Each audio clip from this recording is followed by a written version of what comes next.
আসসালামু আলাইকুম রহমতুল্লাহি ওয়া বারাকাতুহু। ইপসন এল 3110 3210 3250 প্রিন্টার ম্যাক্সিমাম সময় যে সমস্যাটি হয় এই যে রেবনটি কিন্তু প্যাচ খায় বা জাম দেয়। এই রেবনটি ছিঁড়ে যায়। এই রেবনটির কারণে ইরর কোড আসে, রেড লাইট ব্লিঙ্কিং করে। ম্যাক্সিমাম সময় কিন্তু এই রেবনটির কারণে আপনার সাধারণ কিছু সমস্যা হয়, একদম সাধারণ, যা আমরা বুঝতে পারি না আসলে সমস্যাটা কি। ম্যাক্সিমাম সময় রেড লাইট ব্লিঙ্কিং করে এবং কম্পিউটার স্ক্রিনে লেখা আসে ইরর কোড হতে পারে 0043 0041 বা 0033 এরকম যে কোডগুলো থাকে, যেটা সাংকেতিক চিহ্ন থাকে, এইগুলো কিন্তু দেয়। তো এটা আসলে কেন আসে, এটা আমরা কিভাবে স্থায়ীভাবে সমাধান করতে পারি? তবে স্থায়ী বলতে এখানে বললে ভুল হবে, কারণ কোনো জিনিসই স্থায়ী জিনিস নয়।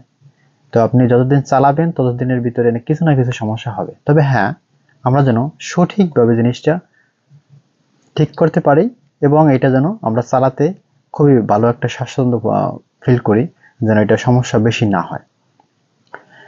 তো এখানে আমরা যে আগের ভিডিওতে দেখাইছিলাম যে আসলে আমরা কিভাবে এটা স্থায়ীভাবে সমাধান করতে পারি যেন প্রিন্টারটা খুব ভালো চলে, ঠিক আছে? তো এই জন্য আমরা এই দেখুন এখানে ইপসন এল 130 প্রিন্টারের কিন্তু আমরা সেন্সরটি ব্যবহার করছিলাম। সেন্সরের যে ফ্লেক্স কেবলটি থেকে এখানে কিন্তু আমরা ফিটিং করছিলাম।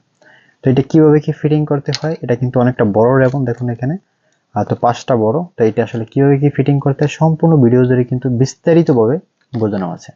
তো আপনি যদি ভিডিওটি না দেখেন অবশ্যই আগের ভিডিওটি দেখে আসুন, তাহলে আপনি এই কেবলটি সম্পর্কে, যে ফ্লেক্স কেবলটি সম্পর্কে কিন্তু আপনি বিস্তারিত ধারণা পেয়ে যাবেন। তো এখানে যে আমার প্রিন্টারটি দেখতেছেন এটা মূলত একটা খোলা প্রিন্টার। এটা ধারাবাহিক ভিডিও আমরা প্রতিটি পার্টস ফিটিং করতে করতে এই পর্যন্ত আসছি। প্রিন্টারটি একদম খোলা ছিল, শুধু জাস্ট একটা বডি ছিল। তো বোর্ডের ভিতরে কোনো পার্টস ছিল না, আমরা টোটালি খুলে ফেলছিলাম এবং A to Z দেখানোর জন্য শুধু পার্টস একটা একটা করে লাগাইতে লাগাইতে এই পর্যন্ত আসছি। এখন কিন্তু একটু মনে হয় যে প্রিন্টার জাস্ট স্ক্যানারটা লাগাইলে মনে হবে যে প্রিন্টার রেডি হয়ে যাবে। তো আমরা প্রতিটি প্রতিটি পার্টসের কি কাজ, এই পার্টসটায় কি হবে, ওই পার্টসটায় কি হবে, এই পার্টসটা যদি না থাকে তো আপনার প্রিন্টারে কত বড় সমস্যা হতে পারে, এই বিষয়গুলো যদি আপনি জানতে চান ও শিখতে চান, অবশ্যই আমি মনে করি আপনি আগের ভিডিওগুলো যদি দেখেন, আমাদের এই যে সামনের ধারাবাহিক পর্বগুলো আপনি দেখতে এবং বুঝতে অনেকটাই সুবিধা হবে। তো অবশ্যই আমি সাজেস্ট করবো আগের ভিডিওগুলো দেখে শুন, তারপর সামনের বিষয়গুলো আপনি কন্টিনিউ করুন। তাহলে আপনার এই যে ইপসনের 3110 3210 3250 প্রিন্টার এখন বর্তমানে যে আপডেট মডেলের যে প্রিন্টারগুলো এই মডেলেরই, কারণ এই মডেলটা দিয়ে আপনি চাইলে 3210 সেটা প্রিন্টার বানাইতে পারবেন, আবার আপনি যদি চান 3110 বানাইতে পারবেন, আবার যদি চান আপনি 3250 প্রিন্টার বানাইতে পারবেন। কারণ এই বডিটা শুধু সেম থাকে, 3110 3210 বডি সেম, কোনো জায়গায় কোনো সমস্যা নাই, জাস্ট একটু মাদারবোর্ডটা ভিন্ন। আরো কিছু কিছু আছে আনুষঙ্গিক, তো এই বিষয়গুলো কিন্তু আপনি চেঞ্জ করে একদম তৈরি করতে পারবেন। এজন্য কিন্তু আপনার এই বডি সম্পর্কে খুব ভালো একটা ধারণা রাখতে হবে যদি আপনি এই বিষয়ে কাজ শিখতে চান ও জানতে চান। অবশ্যই এই বডি সম্পর্কে যদি আপনার ধারণা না থাকে সেক্ষেত্রে কিন্তু এই বিষয়গুলো আপনি শিখতে পারবেন না।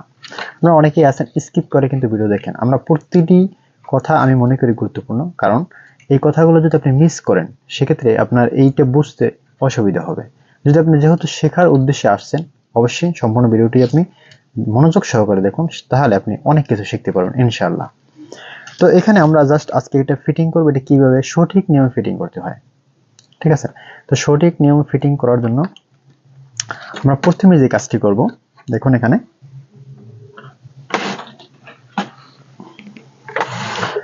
আমরা কিন্তু এই পাশের, দেখুন এই পাশটা একটু আমি ঘুরে দেখাই, এখানে কিন্তু লকটা আগেই লাগাইছিলাম।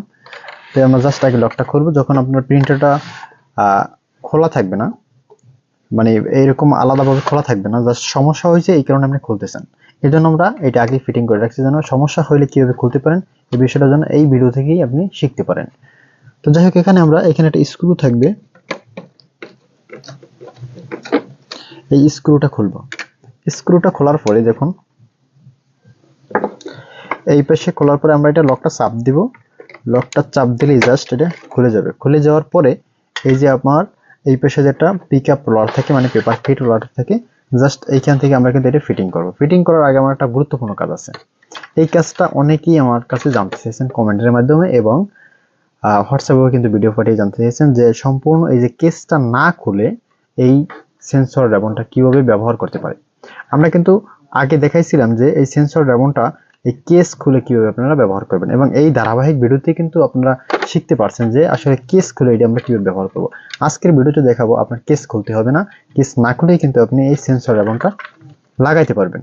ঠিক আছে, তো আমি দেখাইতেছি এটা কিভাবে লাগাই। তো আপনি সম্পূর্ণ ভিডিওটি কন্টিনিউ করুন, আমি আশা করি তাহলে এই বিষয় থেকে আপনি অনেকটা উপকৃত হবেন ইনশাআল্লাহ।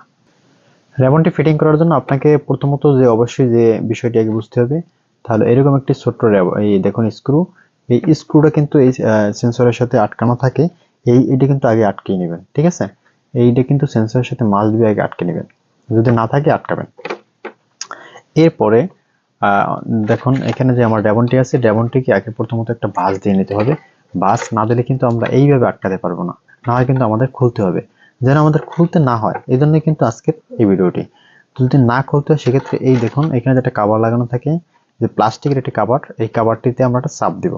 চাপ দিব বলতে এইভাবে ধরে জাস্ট এইভাবে একটি চাপ দেবে। এই দেখুন এই যে চাপ দিলাম, চাপ দিলে জাস্ট একটা বাজ হয়েছে না, এখন একটা বাজ হয়েছে।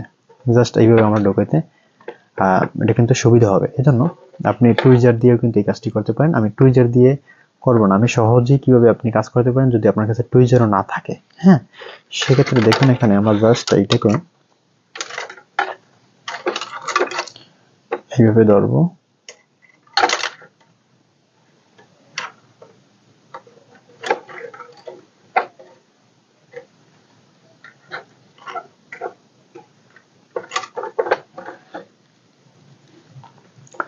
ধরার পরে এখানে একটা খুব একটা লক্ষণীয় বিষয় বা গুরুত্বপূর্ণ বিষয়, অনেকেই এটা খোলার পরে কিন্তু সঠিক নিয়ম লাগাতে পারেন না। তা হলো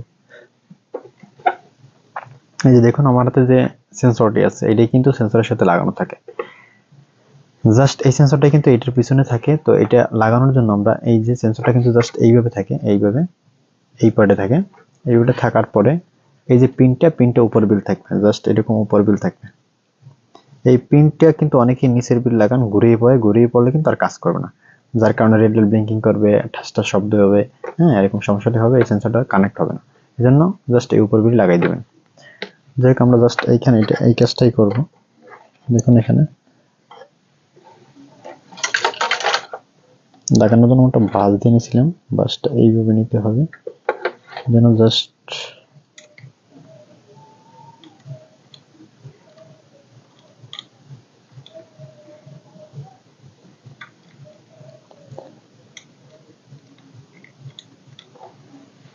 এখন এটা এখানে ধরার পরে জাস্ট আমরা এখানে যে এটা দিয়ে চাপ দিব, হালকাভাবে চাপ দিলে কিন্তু আটকে যাবে। দেখুন এখানে দেখুন আটকানো শেষ। এটা একটু আমি জুম করে দেখাই, দেখুন এখানে কিন্তু কি আটকে গেছে এই যে। তো আপনারা এইভাবে কিন্তু এই সেন্সরটি লাগাতে পারেন। আমরা পরবর্তী ভিডিওতে দেখানোর চেষ্টা করব আদার যে পার্টস আছে, এখনো যে বাকি পার্টস আছে, এই পার্টস গুলো কিভাবে ফিটিং করতে হয় এবং কোন পার্টস আর কি কাজ। আপনারা যারা এখনো চ্যানেলটি সাবস্ক্রাইব করেননি অবশ্যই চ্যানেলটি সাবস্ক্রাইব করে পাশে থাকুন, তাহলে আপনি পরবর্তী ভিডিও নোটিফিকেশন পেয়ে যাবেন এবং এই ভিডিওগুলো কিভাবে দুঃখিত প্রিন্টার কিভাবে কি কাজ করে এবং প্রতিটা পার্টসের কি কাজ এই বিষয়ে কিন্তু আপনি বিস্তারিত জানতে পারবেন। আজকের ভিডিও এ পর্যন্তই। ভালো থাকবেন, সুস্থ থাকবেন, আল্লাহ হাফেজ।